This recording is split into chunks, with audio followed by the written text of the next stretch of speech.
We knew that Francisco Alvarez and Jeff McNeil would return off the IL today, but now we know the corresponding moves. Kodai Senga and Baty are going down. Are the Mets making the right call with Baty? I'll talk about that and much more on today's show.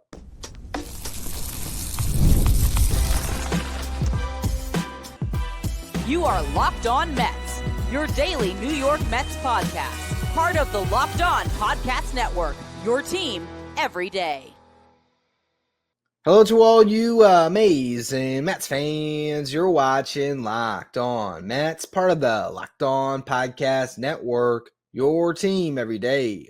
I'm your host, Ryan Finkelstein. If you want to find any of my work, follow me on X at FinkelsteinRyan. You can also find some of my writing at justbaseball.com, where I work as the managing editor. Now, we finally know the roster moves the Mets will be making today as they activate Jeff McNeil and Francisco Alvarez from the injured list. Kodai Senga is going down for Alvarez, no surprise there, but Baty is the corresponding move for Jeff McNeil coming back. The Mets are hanging on to Jose Azocar on their roster, and this is a little bit of a surprise. I spent yesterday's show advocating for Baty to stay. And the reason I felt like he should stay is because he started to turn a corner over the last couple of weeks. The at-bats have been much better. He just hit a massive home run against Zach Wheeler. I thought that was going to really carry some weight in this decision that might help him stick around. But I also could envision a role for Baty on this team, even with Jeff McNeil back, because I was assuming and envisioning center field being a combination of a lot of guys where Tyrone Taylor is your most regular center fielder, but you do have Jeff McNeil going out there and getting a couple starts a week where he can play the first 7 innings of a game, and then Taylor can come in off the bench and be your defensive replacement. Or if not that, maybe it is Acuna in center field, but this would be a way to get both Acuna and McNeil in the lineup. Meanwhile, Baty can get a couple starts a week, or at least one start a week, taking a game away from Mark Vientos at third base. Maybe there might be a game where Vientos DHs and Baty plays third, and you take a game away from a Winker or a Marte. I just felt like the Mets could, sort of navigate everything and still get Baty a start per series, still get Jeff McNeil, Tyrone Taylor, and Luis Angel Acuna at least 2 starts per series. And I broke down the math of that on yesterday's show. So I really felt like the Mets could feed all these different mouths and keep the best 13 position players on this roster so that you can keep this thing rolling. They went a different direction. They decided to send Baty down and to hold on to Jose Azocar. And I've seen some of the reaction, and what a lot of people are saying is, well, Jose Azocar didn't have any options. And that's why the Mets made this move, because they don't want to lose Jose Azocar. You've already passed Jose Azocar through waivers once. And I know you went 3 for 7 in his 2 starts or whatever it's been. I really don't think that passing Jose Azocar through waivers was going to be very difficult if the Mets chose to do that. And I also know that they have another guy in AAA, Gilberto Celestino, who's had better numbers than Jose Azocar this year, who hits right-handed, guy that can play center field. And there's another dozen of these guys, because when you look at that specific position, 4th outfielder, that's a 3A, 4A guy. There is seriously a dime a dozen. Jose Azocar does not have a skill set that forces you to say, well, we like Baty, but Jose Azocar, we can't lose him. That's not why the Mets made this decision. I just want to get that out there from the jump here. Now, do they like the idea of having 2 actual natural center fielders on the roster? Absolutely. Like that can be the case for sure. But I think this has a lot more to do with Baty than it has to do with Jose Azocar. And I don't even necessarily, it's his struggles. I think it is doing what's best for Baty this season. I felt like what was best for Baty was to stay in the big league roster because he stands nothing to gain in AAA. They must think otherwise. They must think that Baty going down and playing every day in AAA is a better use of his development as a player, because he's going to get to go down, get a bunch of at-bats, keep playing third base, keep playing second base, and not rot away on the bench. They must have felt there wasn't enough playing time for him. And I really think this is a move that is very reminiscent of last year when DJ Stewart stuck around instead of Mark Vientos as the DH, or even further than that. It really wasn't DJ Stewart. It was more Zach Short. And if Zach Short makes that team, the Mets could have had a DH platoon of some sort with DJ Stewart and Mark Vientos. And Zach Short, and maybe I was making this case a year ago on the other end of it, where Zach Short had a great spring and he didn't have any options. But at the time, I was perfectly happy with him DFAing Joey Wendell before he played a game and keeping Zach Short and Mark Vientos. Regardless of it, the reason the Mets made that move last year was for Mark Vientos. It wasn't about Zach Short or DJ Stewart. They made that move because they felt like Mark Vientos, if he was ever going to be the starting third baseman of the New York Mets, he needed to be the starting third baseman for the Syracuse Mets for a while and work on his defense. And I think this is more about having your backup third baseman in as best shape as possible. So if you have to make a move because Mark Vientos gets hurt, or Mark Vientos, who hasn't gotten off to a great start this season, has a month of prolonged struggles after this, where the Mets can make a move. What happens if Mark Vientos over the next month continues to have, what's his OPS right now? I think his OPS is, it might have finally got over 600, but it's been in the 500s for most of the year. He is turning around nice. He's at 579 on the season, Vientos. He's at 175, 267 on base, 313 slug, has the 2 home runs now. He's not striking out too much, 20% clip, walking at 11% clip. So that's not bad, but he's not hitting. And he's been a net negative player. His WAR right now is minus 0.2. Now, the reason why I think Vientos' struggles play into the situation with Baty is because let's just say he does that for another month. Actually, it's kind of interesting. Brett Baty, because of the defense, actually been a more valuable player than Vientos this year, funny enough. But regardless, I think that's what this is about, a lot more than about keeping Jose Azocar. I think it's about looking at the situation at third base and saying, you know what? Let's send Baty down. Let's let him play at third base every day. Maybe he does get some starts at second to keep that positional flexibility, but particularly have him waiting in the wings. So if Vientos struggles for another month and the Mets start to really get concerned about it, they can make a switch. And hopefully it doesn't come to that. But I think it's about keeping Brett Baty ready for the next serious opportunity at the big league level. And ultimately, they just didn't think that the 2 starts a week for Baty were either going to be available to him or were enough for him to keep on progressing as a hitter. And that's why they make this move. Now, I'll be frustrated if Jose Azocar is forced into the lineup. I get maybe starting him once a week, but he started twice this past week. That's what's going to bother me about this roster move, is if you get to a point where Luis Angel Acuna is sitting on the bench and Jose Azocar is playing. I don't like that. To me, find a way to get Acuna in the lineup. That's my biggest thing right now. Get Acuna in the lineup, get McNeil in the lineup, and spare me with getting Jose Azocar at bats. I know Mendy's going to play everybody. That's why Azocar played twice in his 1 week up. But can it be once?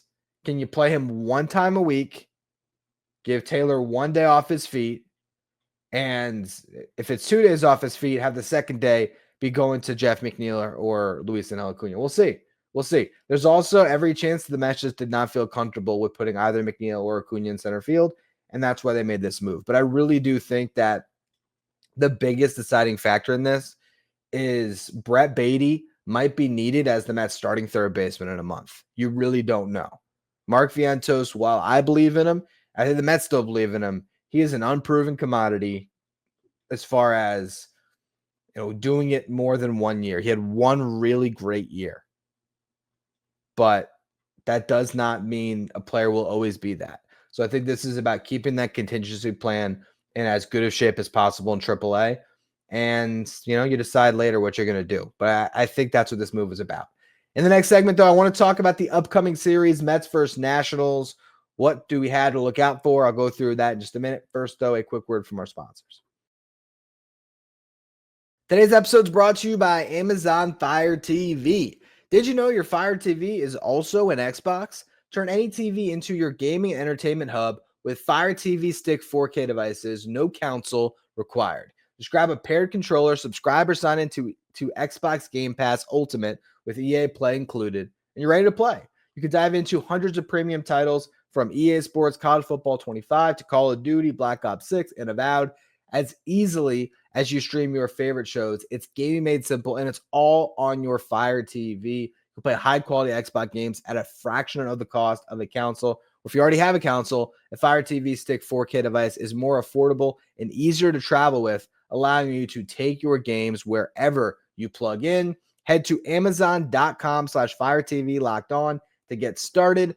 Xbox Game Pass Ultimate subscription and compatible controller required. Available on select devices, including Fire TV Stick 4K, Fire TV Stick 4K Max, first and second gen, and Fire TV Cube, third gen. If you're watching on YouTube today, do me a favor and hit that subscribe button. Help us get closer to our next goal of 14,000 subscribers. And I appreciate all of you who helped us get to our goal of 13,000 subscribers this past week here. Let's talk about this upcoming series, Mets versus Nationals. The Mets riding high from their 7-0 perfect homestand. They carry that winning streak with them to DC, where they hope to beat up on a Nationals team that has started the season 11-14. They're 7-5 at home, though, 4-9 on the road. They have won 2 series in a row, one in Colorado against the Rockies, and then they came home and beat the Orioles in DC. They have an offense that's middle of the pack in home runs and runs scored, 21st in OPS. James Wood has gotten off to a great start. The former top prospect in baseball is on fire to start the season. He has 8 home runs and a 911 OPS. Nathaniel Lowe, who was acquired from the Rangers this offseason, he's got 4 home runs and a team best 19 RBIs, got an 817 OPS. And Keibert Ruiz is finally hitting. He's got 321 average and an 807 OPS to start this season. So those are the 3 really hot hitters in this lineup. CJ Abrams just came off the IL, and Dylan Cruz is starting to heat up a little bit after a dreadful start to his season. He had a 2 home run game in Colorado, part of an 8-game hitting streak, and he has homered again since. So 3 home runs over his past, what's been about 7 games or so. So he's starting to swing a little bit better. This is another guy that is currently still one of the top prospects in baseball. Very talented outfield they have with Dylan Cruz, James Wood, and Jacob Young, the great defensive center fielder.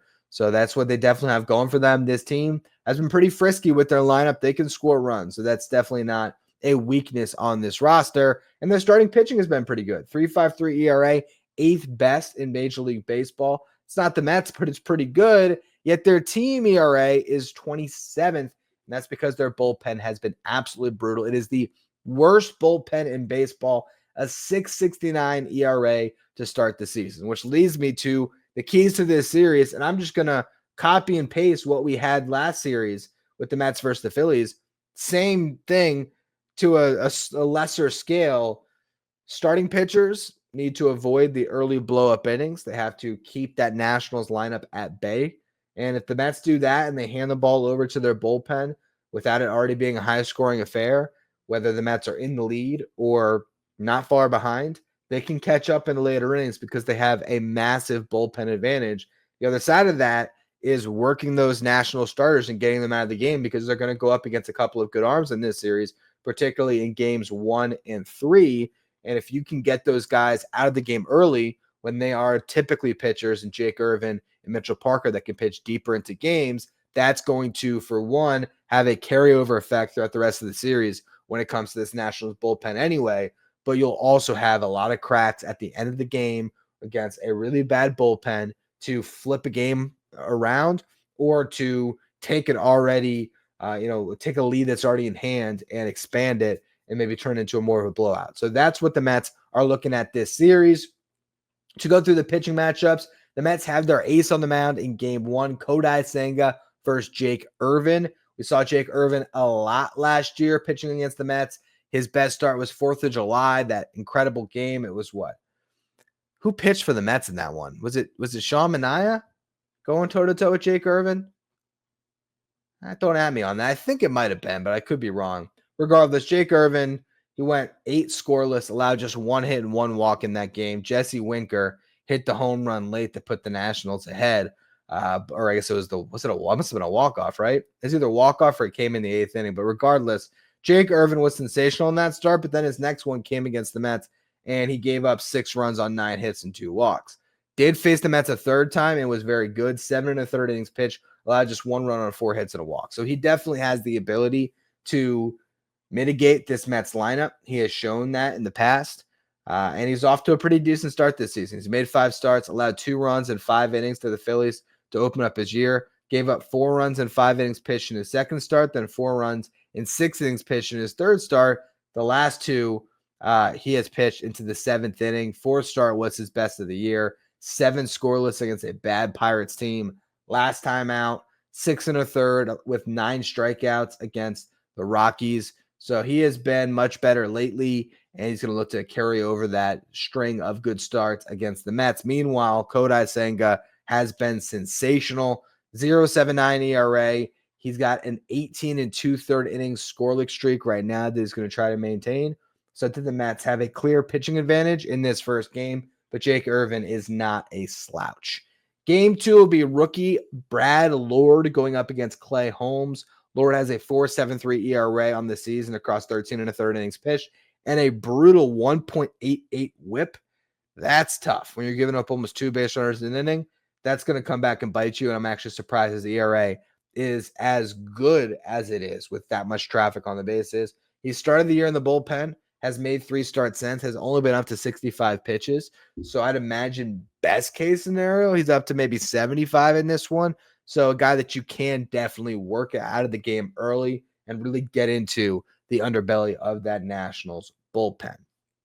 Game 3 will be Tyler McGill versus Mitchell Parker for this season. The best pitching matchup on paper, as McGill has a 1.09 ERA and Parker has a 1.39 ERA. The left-hander, Parker, is not a strikeout artist. He's a pitch-to-contact guy who has been pitching very deep in games, mitigating the damage every single start. Most runs he's allowed this season is 4, with only 3 of them earned. Other 4 starts, it's been 1 earned run or less. He's gone at least 6 innings in every single start, and his last time out was an absolute gem against the Orioles. 8 scoreless, allowed just 1 hit and 2 walks. So he's coming off a real high for his season, and this is a guy that is really establishing himself as a very solid middle-of-the-rotation starter who right now is pitching even better than that. It's kind of a parallel arc to what Tyler McGill is going through for the Mets. And so it's good to see those 2 guys square off and see which one of them is more legit. And if one of them is maybe due for the first blow-up start of the season, hopefully it is Parker, and the Mets can score a bunch of runs against him. Final game, it'll be a former Met going against a new Met, Trevor Williams versus Griffin Canning. Williams has started the year with a 5.11 ERA, has not been great. Canning's got his ERA in the 3s. I think the Mets have a pitching advantage in that game. So I really look at this series. I think they have a clear-cut advantage the first game because you got Kodai Senga. Second game, even more of an advantage because it's Clay Holmes going up against a rookie who hasn't thrown the ball particularly well this year.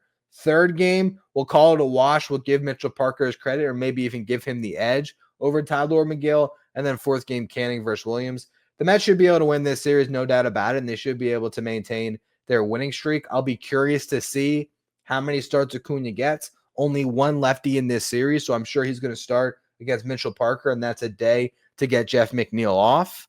But I'd like to see both McNeil and Acuna get in there 3 times. So the first game, are the Mets going to be willing to throw Jeff McNeil or Acuna into center field and start the other at second base? Or is Jeff McNeil going to be starting at second and Acuna's on the bench? And if he is, does that continue? Game 2, are you going right back to that? Because that's my one big issue about the Azekar, retaining Azekar and sending Baty down is just my concern about what the center field rotation is going to be.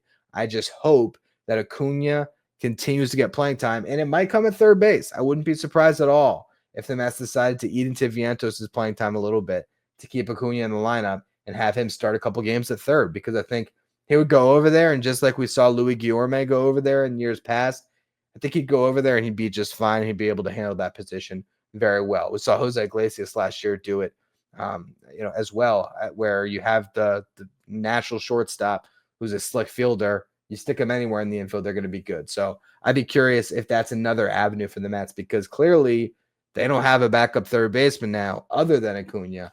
And so I do wonder if Vientos is just an everyday player or if they try to steal a start here and there for Acuna at third base. But that'll all be to be determined. I want to close out the show on a Friday, giving you a Friday farm report. I'm going to give you some updates on some of the top hitting prospects in this system. First, though, a quick word from our sponsors.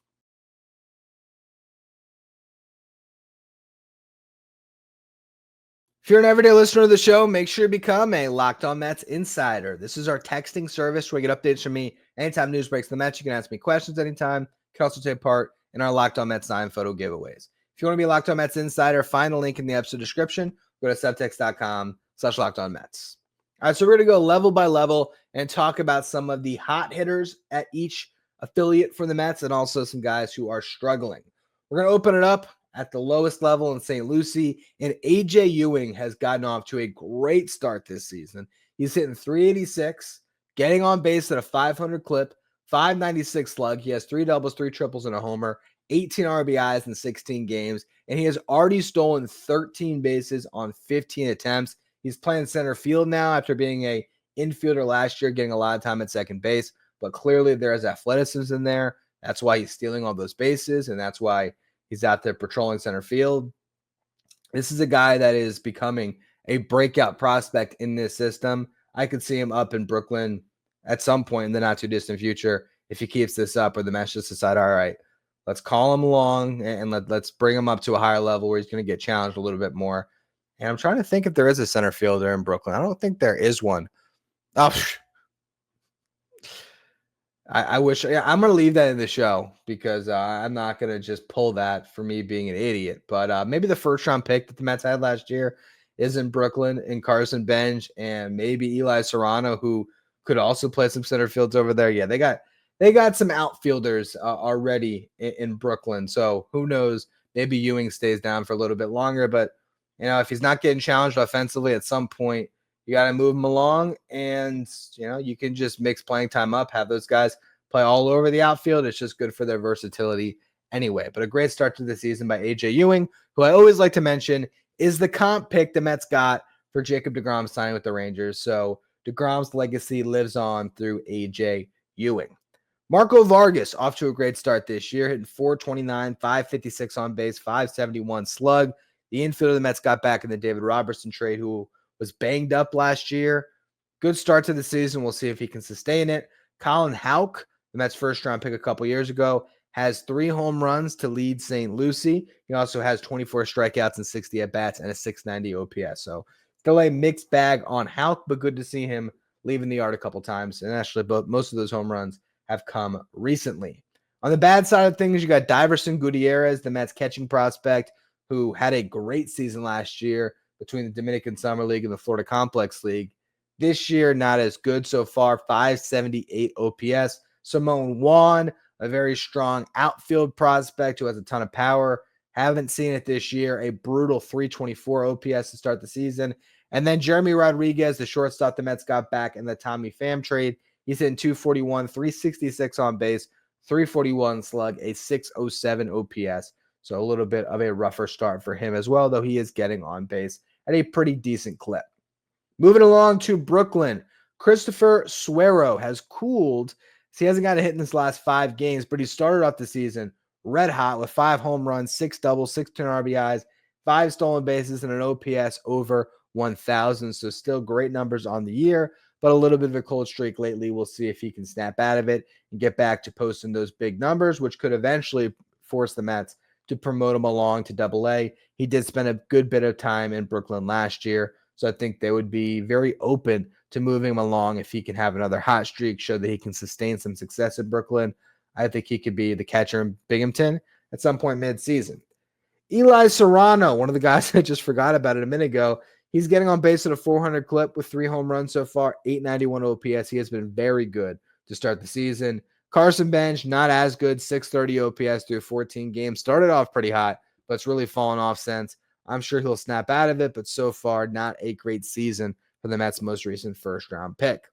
Jacob Reimer has had a nice run of it, finally healthy after pretty much a lost year last year. Reimer's hitting .304, .360 on base, .567 slugs, 6 doubles, 3 triples, 2 homers, 15 RBIs. He has been very solid This is one of those guys that could be a real third base prospect for the Mets. He had a great season in 2023 prior to the last year due to injury. So if he's picking up where he left off in 2023, that is a very good sign for this farm system, as he can absolutely factor into the third base mix in a couple of years, or just be another prospect you can eventually dangle at a trade deadline. Another guy that's doing well is DeAndre Smith, who was a 5th-round pick by the Mets in 2022. Hasn't really gotten off to the best of starts in his minor league career, but this season he has. He's hitting over 300, 420 on base, 908 slug. He's 7 for 7 in stolen base opportunities. So definitely have my eye on DeAndre Smith. A couple guys struggling. Boston Barrow, I must have jinxed him. I thought he was going to be the Mets player of the year this year. It's still early, but rough start through 16 games in high A. He's got a 566 OPS. Jesus Baez has only played 8 games so far in high A, but he's got a 453 OPS. And Ron Hernandez, the other catcher that they have right now in Brooklyn, he's got a 517 OPS, so he has not hit much as well. Moving along to Binghamton. Ryan Clifford starting to swing it well, 3 home runs in his last 6 games. Nick Morabito has hit 2 home runs in his last 6 games. So both Morabito and Clifford starting to come around. They're hitting over 300 in the past week here for the season. Not as much, but it's definitely been a good run lately. Their OPS over the past week has been over 1,000 on the season. Clifford's at 842. Morabito is at 738, but these guys really did get off to a brutal start, so it's good to see them start to turn things around. There's 3 prospects in Binghamton that I really think are worth following closely. It's those 2, Clifford and Morabito, and of course, it's the top position player prospect in the Mets farm system, Jet Williams, who has gotten off to a good start this season. He's hitting 286, 333 on base, 536 slug, 4 doubles, 2 triples, 2 homers, and 869 OPS.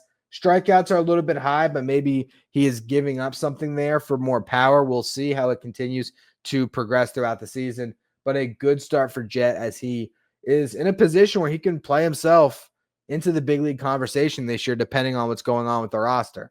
So it's important for him to stay on it and keep hitting, because that could lead to a promotion to AAA and then even one beyond that as well. On the downside of things, Kevin Parada and Alex Ramirez just do not look like they are prospects at this point. Parada, 125 average, 455 OPS in 12 games. Alex Ramirez hitting 170, 463 OPS. I just don't think either of these guys are ever going to hit. Finally, to talk about AAA, not a lot of prospects here, especially on the hitting front. You got, from prospects, Drew Gilbert is pretty much it right now. But on the front of guys who could help out the big league club at some point, John Singleton has 5 home runs and a 943 OPS. He is some first base depth for the Mets for sure. Jared Young has played 5 games so far and is getting on base at a 550 clip. Started the year on the injured list, but has worked his way back. This is the guy the Mets picked up who had played in the KBO last year, along with in the Cubs farm system. Actually, the Cardinals farm system last year. Spent a majority of his career in the Cubs farm system. Has hit very well in AAA the last couple of years. Had a great run in the KBO. Could not make the Mets roster in spring training, but he is an interesting bat for the corner spots, first base, third base, left, right, and a good start to his season getting on base at a 550 clip. I mentioned Gilberto Celestino before as another version of what the Mets might have in Jose Azocar.